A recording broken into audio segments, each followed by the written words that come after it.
സമൂഹമാധ്യമത്തിൽ അശ്ലീല സന്ദേശം അയച്ചത് ചോദ്യം ചെയ്തതിന് യുവതി ആക്രമിച്ച സംഭവത്തിൽ പ്രതിക്കായി അന്വേഷണം ഊർജിതം. കോഴിക്കോട് പുത്തൂർ സ്വദേശി മിർഷാദിനെതിരെ കൊടുവള്ളി പോലീസ് ജാമ്യമില്ലാ വകുപ്പുകൾ പ്രകാരം കേസെടുത്തു. യുവതിയുടെ കണ്ണിനാണ് ഗുരുതര പരിക്കേറ്റത്.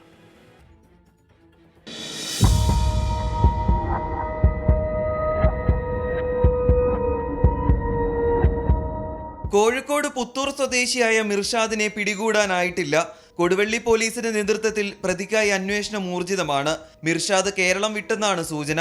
മൊബൈൽ ഫോൺ സ്വിച്ച് ഓഫ് ആയതിനാൽ ടവർ ലൊക്കേഷൻ കേന്ദ്രീകരിച്ചുള്ള അന്വേഷണവും വെല്ലുവിളിയാണ്. വിവിധ പോലീസ് സ്റ്റേഷനുകളിലേക്ക് കേസ് വിവരങ്ങൾ കൊടുവള്ളി പോലീസ് കൈമാറിയിട്ടുണ്ട്. ഈ മാസം 22-നായിരുന്നു സംഭവം. പ്രതി മിർഷാദ് പരാതിക്കാരിക്ക് ഇൻസ്റ്റഗ്രാം വഴി അശ്ലീല സന്ദേശം അയച്ചു. ഇത് പ്രതിയുടെ മാതാപിതാക്കളെ അറിയിച്ചതിലുള്ള പ്രതികാരത്തിലാണ് യുവതിക്ക് നേരെ ആക്രമണം നടന്നത്. അശ്ലീല മെസ്സേജുകളും കാര്യങ്ങളൊക്കെ എൻ്റെ അതിലേക്ക് വരുന്നത്.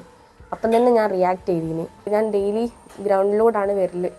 പക്ഷേ അപ്പോൾ വരുമ്പോഴൊക്കെ ഒരുമാതിരി വൃത്തിയിട്ട നോട്ടും ചിരിയും. ഇവനും എൻ്റെ ഫ്രണ്ട്സ് ഉണ്ട് കുറച്ച് ആൾക്കാർ. നോട്ടും ചിരിയും ഇതൊക്കെ ആയി.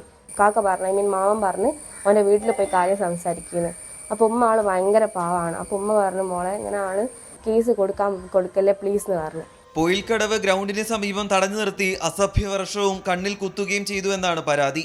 ജാമ്യമില്ലാ വകുപ്പുകൾ പ്രകാരമാണ് കേസെടുത്തിട്ടുള്ളത്. 24 കോഴിക്കോട്.